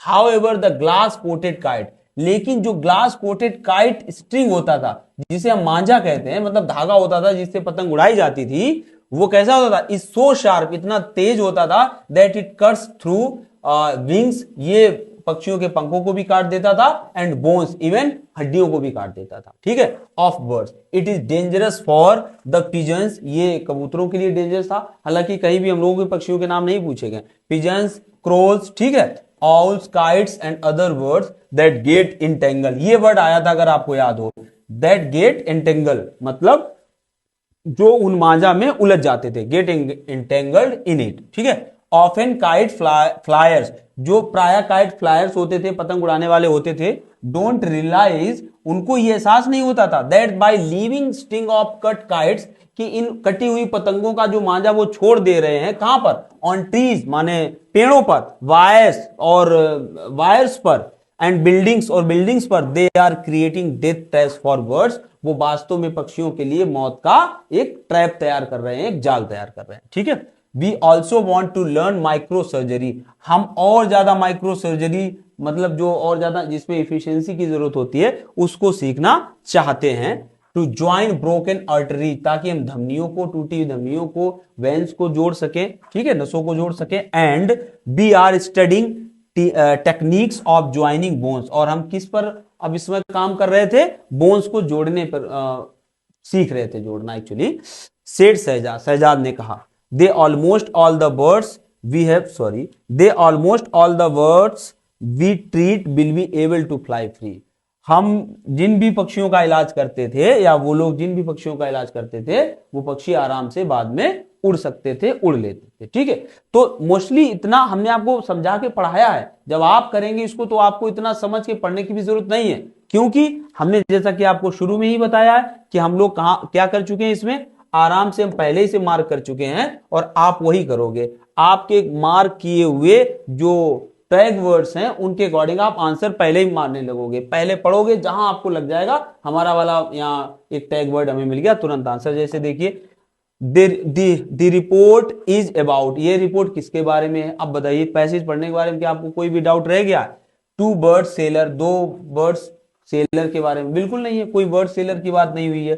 Two brothers who treat injured bird, बिल्कुल सही है ये फिलहाल, लेकिन नीचे की भी ऑप्शन देख लेते हैं। Two brothers who fly kites, ऐसा कोई भी दो भाई नहीं है जो पतंग उड़ा रहे थे। टू ब्रदर्स हु आर वेटरनरियन, वो वेटरनरियन नहीं थे, वो पशु चिकित्सक नहीं थे, बस वो क्या थे, two brothers who treat injured bird, जिन्होंने इंजर्ड बर्ड को ट्रीट करना सीख लिया था। क्लियर है ना आंसर। अब हम लोग नेक्स्ट पेज पे चलते हैं शायद, ठीक है, सेकेंड, हाँ यहां देखिए, the boys were prompted to treat injured bird, जो बॉयज थे दोनों भाई, ठीक है, वो किस लिए प्रेरित हुए थे, ट्रीट पक्षियों का इलाज करने के लिए, जो घायल थे, of their love for birds, की उनका पक्षियों के प्रति प्यार था।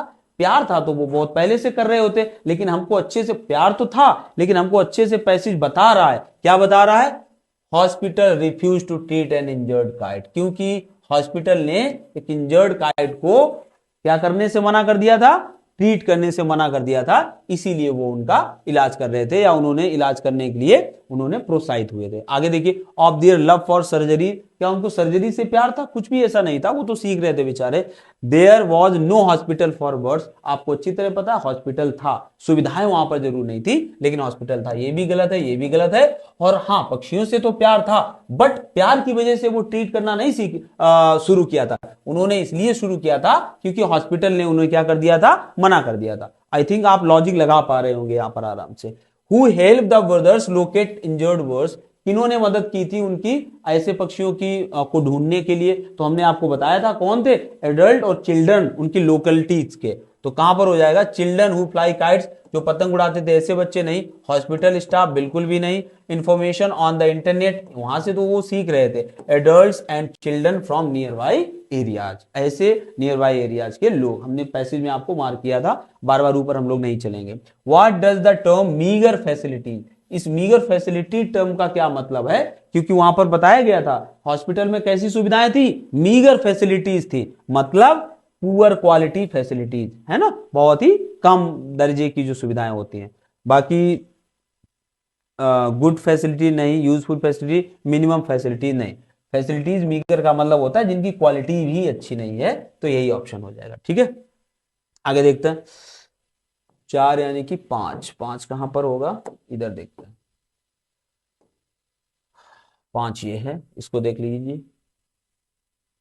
5 क्या कह रहा है, देखो, which one of the following word is opposite in meaning to the word entangle. Entangle कहां पर वहां पर आया था, हम ऐसे आपको याद दिला रहे हैं, जो मांझा होता था वो पेड़ों की डालियों पर इंटेंगल हो जाता था, फंस जाता था, या मांझे में उनके जो पंख होते थे वो इंटेंगल हो जाते थे, यानी फंस जाते थे, उलझ जाते थे। तो हमें इस वर्ड का क्या चाहिए, अपोजिट चाहिए। तो अपोजिट तो हमें अपने ही विवेक से लगाना होगा, अपने नॉलेज से लगाना होगा। ठीक है, ट्विस्टेड क्या होता है, जब कोई चीज मुड़ी हुई होती है तो उसको ट्विस्टेड बोलते हैं, है ना, सीधी ना होकर के कोई चीज घुमावदार होती है उसको ट्विस्टेड बोला जाता है। तो इंटेंगल के साथ इसका अपोजिट तो मीनिंग नहीं आ रहा, इवन सेम ही मीनिंग आ रहा, तो ये तो होगा नहीं।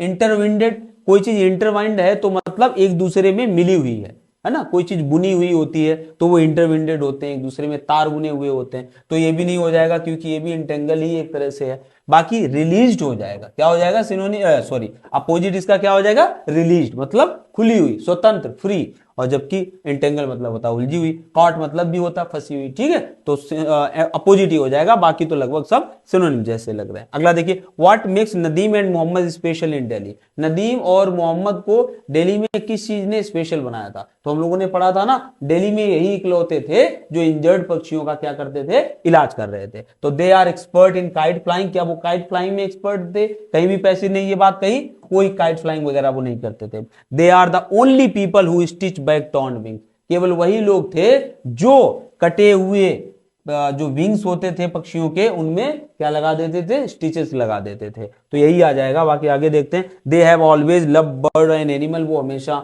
जानवरों और पक्षियों से प्यार करते थे। नहीं, प्रेम मोहब्बत की बात वहां पर जानवरों से कुछ भी नहीं की गई है, हाँ पक्षियों से उनको लगाव था, वो अलग बात है। They make kites with soft and harmless sting, नहीं स्टिंग वगैरह से वो पक्षी नहीं बना, हार्मलेस स्टिंग्स नहीं बनाते थे। ठीक है, आगे देखते हैं हम लोग, नेक्स्ट है रीड द फॉलोइंग स्टेटमेंट्स। यहां पर 2 स्टेटमेंट्स दिए हैं हम लोगों को पढ़ने, देखते हैं कौन सा सही है कौन सा गलत है, या दोनों सही है। Nadeem and Mohammad set up an operation theatre in their bedroom. Nadeem और मोहम्मद ने एक ऑपरेशन थिएटर स्टेबल किया, और कहां पर किया, अपने बेडरूम में किया। हम लोगों ने जब पैसेज पढ़ा था तो वहां पर देखा था कि उन्होंने एक क्या किया था, एक स्टेबल किया था एक ऑपरेशन थिएटर अपने बेडरूम में, और जो एक टेरेस के मतलब उसके पीछे में क्या था, टेरेस था एक, ठीक है। तो यहां पर ये बिल्कुल सही है, ये ऑप्शन बिल्कुल पहला वाला सही है। दूसरा देखते हैं, the veterinary hospital treated the birds of prey successfully. जो वेटरनरी हॉस्पिटल था उसने जो जो काइट थी, यानी बर्ड्स ऑफ प्रे का मतलब होता है शिकारी, वो जो कुल की पक्षी होते हैं, तो क्या उसको सक्सेसफुली इसका ट्रीटमेंट किया था। तो हम अच्छी तरह जानते हैं कि उन्होंने ट्रीटमेंट करने से मना कर दिया कि प्रे बर्ड्स का ट्रीटमेंट नहीं करते हैं, तभी तो उन्होंने आगे जाकर अपने उसको सीखा ट्रीटमेंट करना। तो यानी कि ए सही है और दूसरा बी कैसा है, गलत है, ठीक है। नेक्स्ट देखते हैं 8वां question. We have taught our self, हम लोगों ने खुद को सिखा रखा था, पढ़ा रखा था, to treat fairly complicated injuries. क्या जो कॉम्प्लिकेटेड इंजरीज हैं उनमें मतलब सीख रखा था उनको किस तरह से करना है। तो आगे देखते हैं, identify the clause of underline part of the sentence given above. यहां पर हमें क्या पता करना है, एक क्लॉज पता करना है कि ये जो अंडरलाइन क्लॉज है या जो मार्क्ड क्लॉज है ये कौन सा है, ठीक है। तो देखिए यहां पर अ से ही लग जाता है या सेन से ही लग जाता है। We have taught our self, हम लोगों ने खुद को सिखा रखा था या खुद को पढ़ा पढ़ा लिया था, इतना हम पारंगत हो गए थे किस चीज में। तो जिस चीज का नाम है वो अपने आप में क्या हो जाएगी, नाउन क्लॉज हो जाएगी। तो कोई कोई चीज होगी ना जिसमें पारंगत किया होगा, वो ये पूरा एक क्लॉज के रूप में दिया है, इसीलिए यहां पर क्या हो जाएगा, नाउन क्लॉज हो जाएगा। बाकी एडजेक्टिव क्लॉज क्या होता है, जो किसी की विशेषता बताते हैं, जैसे द बुक। अब इसकी विशेषता बता देते हैं, which is on the table, the book which is on the table is mine. यानी किताब जो टेबल के ऊपर रखी है, तो यहां पर क्या है, ये this is on the table, जो टेबल के ऊपर रखी है वो किसकी है, मेरी है। तो ये कैसा हो जाएगा, एडजेक्टिव क्लॉज हो जाएगा। The book which is on the table is mine, मेरी है। आगे देखते हैं प्रिंसिपल क्लॉज क्या होता है। प्रिंसिपल क्लॉज और सबऑर्डिनेट क्लॉज आपने ग्रामर में पढ़े होंगे कि एक मुख्य वाक्य होता है, उसके साथ जुड़ा हुआ एक उपवाक्य होता है। जैसे I will give you money if you come here। I will give you money if you come here।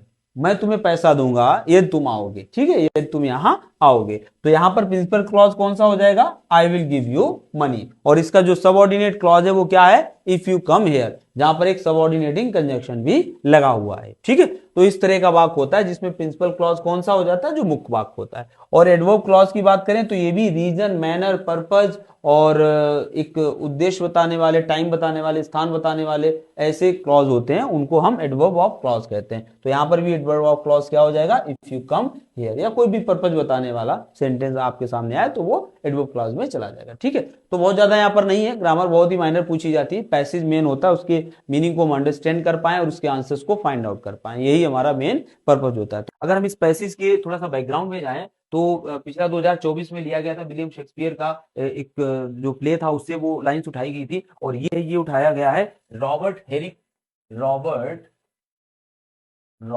Herrick, जो कि कहाँ के थे, ये भी अमेरिका के थे, अमेरिकन पोएट थे। इनका एक वर्क था to the virgin, to the virgin. और ये जो पब्लिश हुआ था, ये हुआ था 1648, ठीक है। तो ये थोड़ी सी हमने आपको एडिशनल इंफॉर्मेशन दी ताकि आपको अंदाजा हो जाए कि जो पैसेज हैं वो कहाँ कहाँ से तक लिए जा रहे हैं, ठीक है। हालांकि उसका आपके इस क्वेश्चन से कोई लेना देना नहीं। अब हम आपको बताते हैं, यहाँ पर जो रॉबर्ट हेरिक हैं, इन्होंने जो ये पोएम इसको लिया है, इसमें इसकी थीम क्या है वो हम आपको बता देते हैं ऐसे वर्बली, ताकि आपको अंदाजा हो जाए। क्वेश्चंस बाद में हम देखेंगे क्योंकि ये पोएट्री पैसेज है, थोड़ा सा इसको देख लेंगे तो क्वेश्चंस में आराम रहेगी।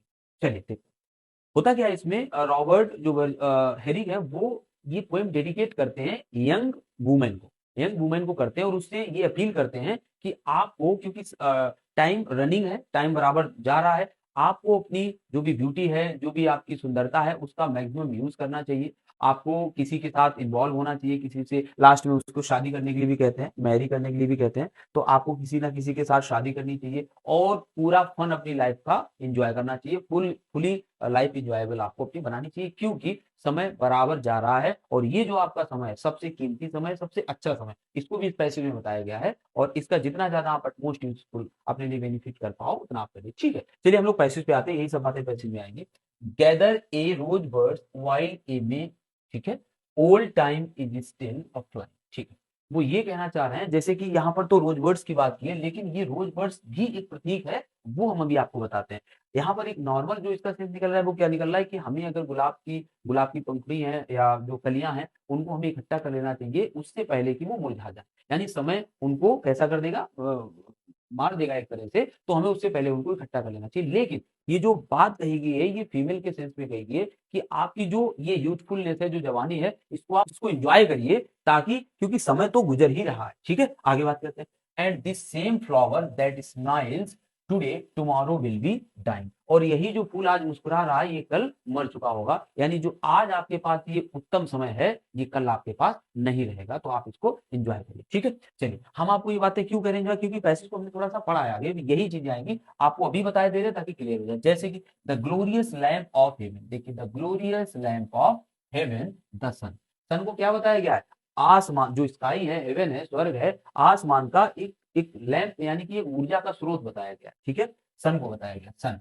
The higher he is getting, जितना ऊंचा वो जाता है, the sooner will his race be run, उतनी जल्दी अपनी दौड़ को पूरा कर देता है। जिस तरह से सूरज सुबह निकलता है और ऊंचा जा करके अपनी दौड़ यानी शाम को एक तरह से डूब जाता है, सूर्यास्त हो जाता है, उसी तरह से and near he is to setting, और तब वो जाकर डूब जाता है। तो सूर्य से तुलना करके बताया जा रहा है कि जिस तरह से सूर्य भी अपने मैक्सिमम लेवल पे पहुंचता है, अपनी जवानी पे पहुंचता है, उसके बाद उसको डूबना ही है, सेटिंग ही होता है, मतलब डूबना, डूबता ही है। उसी तरह से आप भी अपनी जो यूथ की टाइम में हो आप, तो उसको मैक्सिमम यूज कर लीजिए, क्योंकि वो भी कल ना जाना ही है और आपका ये समय बराबर नहीं रहेगा। ठीक है, नेक्स्ट देखिए आगे क्या कह रहा है, आगे है that age is best which is the first, वह उम्र सबसे अच्छी होती है जो पहली होती है, और यहाँ फर्स्ट एज से भी मतलब है इसी जवानी से। ठीक है, when youth and blood are warmer, जब खून कैसा होता है, गर्म होता है, और ये कब होता है, अब है ना, हम लोगों की एंगेज पे होता है, बट बीइंग स्पेंट, लेकिन खर्च हो जाने पर, यानी जब ये समय चला जाता है, द वर्स्ट सबसे बुरा समय आता है, time still succeed the former, समय इसको कैसा कर देता है, एक तरह से बुरा बना देता है, क्योंकि बुढ़ापा आता है, आप सभी जानते हैं। ठीक है, देन बी नॉट वाय, शर्माइए मत, देन बी नॉट वाय, शर्माइए मत, और शर्म में अपनी ये यूजफुल जो लाइफ को इसको मत गुजार दीजिए, बट यूज योर टाइम, अपने समय का उपयोग कीजिए, and while ye may go marry, और जब तक कि ये मुरझा ना जाए या ये खत्म ना हो जाए, उससे पहले जाओ और क्या करो, शादी करो, और having lost but once you prime, लेकिन खत्म तो होगा ही, लेकिन उससे पहले अपने इसके सर्वोत्तम को आप प्राप्त करो, your prime you may for ever tarry, देखिए, क्योंकि आप अगर ऐसा कर लोगे तो आप हमेशा के लिए अपने आप में एक आनंदित रहोगे, भले बाद में आपके लिए क्या हो, वो समस्या वाली घड़िया है जो बाद में आएगी, सबके साथ होगा। ठीक है, तो यहाँ पर बेसिकली जो राइटर है वो ये कहना चाह रहा है कि आप अपने लाइफ को मैक्सिमम यूटिलाइज करो, यूज करो और इंजॉयफुल बनाओ, ताकि आप आगे के अपने समय में कोई पछताने जैसी कंडीशन ना आए। ठीक है, चलिए हम लोग क्वेश्चन देखते हैं। क्वेश्चन क्या कह रहा है, the poem is address to a, किसको एड्रेस की गई, हमने पहले ही आपको बता दिया था कि जो पोएम है वो एड्रेस की गई यंग लेडी को। ओल्ड अनमैरिड वुमेन को क्यों करेंगे, ऐसी कोई बात ही नहीं, क्योंकि बार बार वो बात कर रहे थे ना एज की, और तो यहाँ पर हो जाएगा यंग वुमेन। ठीक है, नेक्स्ट देखिए क्वेश्चन, नेक्स्ट क्वेश्चन है the example of the sun is given, sun का एग्जाम्पल जो दिया गया था वो किस लिए दिया गया था, ये आपसे पूछा जा रहा है। जो सन का एग्जाम्पल था वो किस लिए दिया गया था, describe the glory of his light, उसकी लाइट की ग्लोरी बताने के लिए, ऐसा तो नहीं था। Describe the fast passage of time, वो ये बताने के लिए था कि समय कितनी जल्दी गुजरता है। आप अगर पीछे पैसेज में जाएंगे तो यहाँ पर आप देखेंगे, और यहीं पर आपको मिलेगा क्वेश्चन कि the glorious lamp of heaven the sun, the higher he is setting, the sooner will be the race be run, जितना ऊंचा जाता है उतनी जल्दी उसकी दौड़ पूरी हो जाती है। यानी कि क्या बात यहाँ से निकली कि सूर्य का जो बताया गया है वो किसके लिए बताया गया है, समय कितनी जल्दी गुजरता है इसको बताया। ठीक है, नेक्स्ट देखिए, अगला क्वेश्चन कह रहा है which of the following statement is the is true और फॉल्स। ठीक है, ट्रू एंड फॉल्स हमें पता करना है। ट्रू फॉल्स में क्या है देखिए, gathering rose birds is the same as enjoying one's life, वही बात होगी, हमने कहा था कि बात एक कही जा रही है, उसका सेंस दूसरा है, कि वो कह रहा है कि आप जो गुलाब है उसको इकट्ठा कर लीजिए उससे पहले कि वो मुरझा जाए, इसका यही मतलब है कि आप अपने जीवन को जी लीजिए इससे पहले कि ये समय आपका जो है, जो यूथनेस है ये आपकी चली जाए। तो वही बिल्कुल ये बात तो बिल्कुल सही है, gathering rose woods is the same as enjoying one's life, the sun can not keep on shining forever, ये भी बात सही है क्योंकि उसमें बार बार कह रहे थे कि सूर्य भी अस्त होगा और वो भी जाएगा, उसका भी समय है, तो हमेशा शाइन नहीं कर सकता है, ये भी बिल्कुल बात सही है, यानी both A and B are correct, हमारा ऑप्शन नंबर 4 हो जाएगा। नेक्स्ट देखिए क्वेश्चन, अगला क्वेश्चन कह रहा है what does the poet tell us about young age, हमें पोएट जो है वो यंग एज के बारे में क्या बता रहा है, ये हमसे पूछा जा रहा है कि जो यंग एज है उसके बारे में पोएट क्या बता रहा है। देखिए time will soon pass, time जल्दी ही गुजर जाएगा, time will soon pass, time जल्दी ही गुजर जाएगा, and it is time to find once love, और यही समय है अपने प्यार को ढूंढने का। और मैरी के बारे में वहां पर कहा गया था, जब आपको दिखाया गया, हमने लास्ट में ये बताया था कि देन बी नॉट क्वाइट, शर्माइए मत, बट यूज योर टाइम, अपने टाइम को यूज कीजिए, एंड वेयर ए मे, ऐसा ना वाइल ए मे की ये गुजर जाए, गो मैरी, शादी करो, मतलब अपने लिए पार्टनर ढूंढ लो, for having lost once your time, जब आपका ये उससे पहले कि आपका ये कीमती समय, ठीक है। तो यही चीज यहाँ पर कही जा रही है, देखिए जरा इसको कि क्या है, what does the poet tell us about young age, young age के बारे में क्या कह रहा है कि टाइम विल सून पास, समय निकल जाएगा, and it is time to find, it is time to find once love, और यही समय है कि आप अपना प्यार खोजो, बाकी के सब गलत है, it is time to work hard की कहीं बातें नहीं की गई थी, टाइम विल सून पास केवल टाइम सून पास की बात नहीं हुई थी, और it is time to find once love केवल यही बात नहीं हुई थी, इन दोनों को मिला के बात हुई थी, जो कि ऑप्शन नंबर फर्स्ट में दिख रही है, ठीक है। नेक्स्ट देखिए क्वेश्चन, अगला क्वेश्चन है and this same flower that smiles today, ये देखिए जरा line, and this same flower that smiles today identify the figure of speech used in this line, यहाँ पर आपको फिगर ऑफ स्पीच बताना है जो इन लाइंस में यूज हुआ है, तो क्या होगा, देखिए ऊपर देखिए, एंड दिस सेम फ्लावर, और यही फूल दैट स्माइल्स टुडे, जो आज मुस्कुराया है, फूल मुस्कुराया है, तो आपको लग रहा होगा फूल के मुस्कुराने की बात, जबकि मुस्कुराना शब्द किससे रिलेटेड होता है, लिविंग थिंग से रिलेटेड होता है, तो जब नॉन लिविंग किस किस को, जब अगर हम बात करें non living plus abstract ideas को प्रेजेंट किया जाता है एज लिविंग प्रेजेंट किया जाता है, तो वहां पर कौन सा फिगर ऑफ स्पीच होता है, पर्सोनिफिकेशन होता है, कौन सा होता है, पर्सोनिफिकेशन कम होता है, जब नॉन लिविंग थिंग को एज अ लिविंग प्रेजेंट किया जाता है, तो वहां पर कौन सा फिगर ऑफ स्पीच होता है, पर्सोनिफिकेशन, मानवीकरण होता है। फॉर एग्जाम्पल, एक और एग्जाम्पल आप देख लीजिए, डेथ बहुत ही फेमस एग्जाम्पल है, death less his IC hand on Kings, तो मौत ने अपने मतलब जो बर्फीले हाथ थे वो किसकी तरफ किए, राजाओं की तरफ, मतलब यहाँ पर है क्योंकि डेथ के हाथ यहाँ पर बताए गए हैं, तो क्योंकि डेथ तो नॉन लिविंग एक एब्स्ट्रैक्ट चीज है, नॉन लिविंग क्या एक एब्स्ट्रैक्ट आइडिया है मात्र कि डेथ मृत्यु, तो उसने अपने हाथ को, तो हाथ का मतलब क्या है, तो लिविंग की तरह उसको यहाँ पर शो किया जा रहा है, इसलिए यहाँ पर कौन सा फिगर ऑफ स्पीच हो जाएगा, पर्सोनिफिकेशन हो जाएगा, ठीक है। तो बाकी आगे देखिए, और इसमें कुछ दे, हाइपरबॉल, हाइपरबॉल कब होता है, जब चीजों को बढ़ा घटाकर प्रस्तुत किया जाता है, to to show to show to shown as exaggerated, जब चीजों को बढ़ा घटा के दिखाया जाता है, तो वहां पर कौन सा फिगर ऑफ स्पीच होता है, हाइपरबोल होता है। हाइपरबोली में क्या होता है, फॉर एग्जांपल एक एग्जांपल देख लीजिए, जैसे 10,000 10,000 saw I at a 10,000 saw I at a glance, William Wordsworth की एक पोएम है डैफोडिल्स, वहां से एग्जांपल लिया गया है कि उसने एक नजर में मतलब 10,000 फूलों को देखा था, जब उसकी बहन डोरोथी और विलियम वर्ड्सवर्थ जाते हैं, तो वहां पर फूल डैफोडिल्स के खिले होते हैं, तो उन फूलों के बारे में कि 10,000 कोई कैसे एक बार में देख सकता है, तो अतिशयोक्ति है। जैसे कि एक और एग्जाम्पल देख लीजिए, अगला एग्जाम्पल देख लीजिए,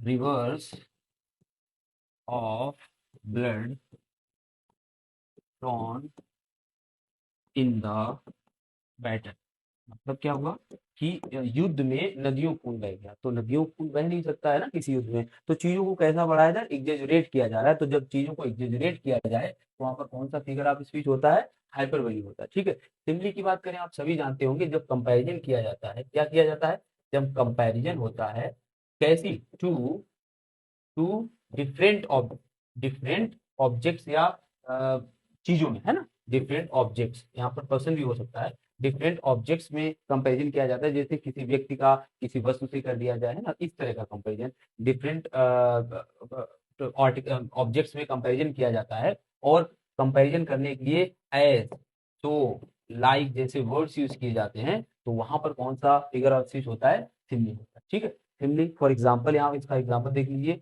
जैसे is like he is like a he is like a red rose. Sorry, यहाँ शी कर लीजिए क्योंकि रोज जैसी चीजें ही पर तो नहीं लगेंगी। She is like a red rose, वह गुलाब की तरह, एक लाल गुलाब की तरह है। तो यहाँ पर जो फिगर ऑफ स्पीच हो जाएगा वो कौन हो जाएगा? सिमिली हो जाएगा, क्योंकि लाइक वर्ड यूज किया गया कंपेरिजन। जबकि शी में और रोज में अगर देखा जाए तो कोई कंपैरिजन नहीं, ये दोनों अलग अलग तरह की चीजें हैं, लेकिन उनकी सुंदरता को लेके ये कहा जा रहा है कि दोनों एक जैसी हैं। तो जब डिफरेंट ऑब्जेक्ट्स में एक एक कोई कॉमन कैरेक्टर को कंपैरिजन किया जाता है, और कंपैरिजन के लिए कौन से वर्ड यूज किए जाते हैं? एज, सो, लाइक वर्ड यूज किए जाते हैं, तो वहां पर कौन सा फिगर ऑफ स्पीच होता है? सिमिली होता है। अगर हम मेटाफर की बात करें तो मेटाफर में क्या होता है? यहाँ पर कंपैरिजन तो होता है, लेकिन कंपैरिजन करके ट्रीट्स एज सेम, मतलब दोनों को एक ही मान लिया जाता है ना। Comparison to different objects but treats as same, तो यहाँ पर एक ही मान लिया जाता है। कंसीडर सेम मतलब एक वस्तु दूसरी ही मान लिया जाता है, कोई अंतर नहीं किया जाता है, एज सेम। और कंपैरिजन के लिए कौन से वर्ड, कंपैरिजन के लिए जो वर्ड्स इसमें यूज होते हैं, एज, सो, लाइक, ये यूज नहीं किए जाते हैं, तो वहां पर कौन सा होता है? मेटाफोर होता है। वहां पर कौन सा फिगर ऑफ स्पीच होता है? मेटाफोर होता है। अगर इसका एक एग्जांपल लिखो तो he was he was lion on the he was lion on the battle, वह युद्ध में क्या था? शेर था। ठीक है, तो ये कौन सा फिगर ऑफ स्पीच हो जाएगा? मेटाफोर हो जाएगा। जैसे लाइफ इज द, एक और एग्जांपल लिटरेचर से ले लीजिए, life is a tale, life is a tale told by an idiot, told by an idiot, life is a tale told by an idiot, ये विलियम शेक्सपियर के Hamlet से लिया गया है। तो बहुत ही फेमस लाइन्स है, बहुत बार टीजीटी जैसे एग्जाम से पूछी जाती है। तो ये यहाँ पर इसका एग्जाम्पल हो जाएगा। तो लगभग लगभग हमने आपको मोटा मोटी लगभग सभी चारों बता दिए हैं, लेकिन हम कोशिश करेंगे फिगर ऑफ स्पीच की एक पूरी सेपरेट क्लास बना देंगे, जिसमें जितने भी क्योंकि बहुत पूछे जा रहे हैं, 2-2 नंबर की आ रही है फिगर ऑफ स्पीच, तो इससे जितने भी अच्छे बनेंगे वो सब आपके वहां पर मिल जाएंगे। ठीक है, तो यहाँ पर कौन सा हो जाएगा? पर्सोनिफिकेशन। नेक्स्ट देखिए, अगला क्वेश्चन है identify the figure of speech. देखिए दूसरा क्वेश्चन भी आ गया, figure used in the glorious lamp, कहां पर? Glorious lamp of heaven the sun. तो सन को क्या बता दिया गया है? कि वो आकाश का ग्लोरियस लैम्प है, यानी हेवन का ग्लोरियस लैम्प है। तो लाइक, लाइक नहीं बताया गया, लैम्प मतलब सूर्य को लैम्प की तरह नहीं बताया गया, सूर्य को लैम्प ही बता दिया गया है। तो यहाँ पर आप अभी हमने आपको बताया कौन सा हो जाएगा? मेटाफोर हो जाएगा। इस तरह से आपने देखा, इस तरह से आपने देखा कि जो भी क्वेश्चन थे, करीब 6 क्वेश्चन थे, इनको इस तरह के क्वेश्चन पूछे जाते हैं पैसेज में। आप थोड़ी सी प्रैक्टिस करेंगे तो जो भी आपका पैसेज आएगा आप उसको आराम से कर ले जाएंगे। और चलिए बने रहिए। अगर आपको पसंद आया वीडियो तो लाइक तो कर ही दिया कीजिए। आप लाइक बहुत कम करते हो, वीडियो में बहुत बहुत आ जाता है बट लाइक बहुत कम करते हो। और सब्सक्राइब कर लिया कीजिए चैनल, क्योंकि आपकी स्टडी से रिलेटेड यहाँ पर कंटेंट आपको बराबर मिलते रहेंगे और पूरी क्वालिटी के साथ मिलेंगे, ऐसा हम पूरा आपसे वादा करते हैं। Thank you for watching.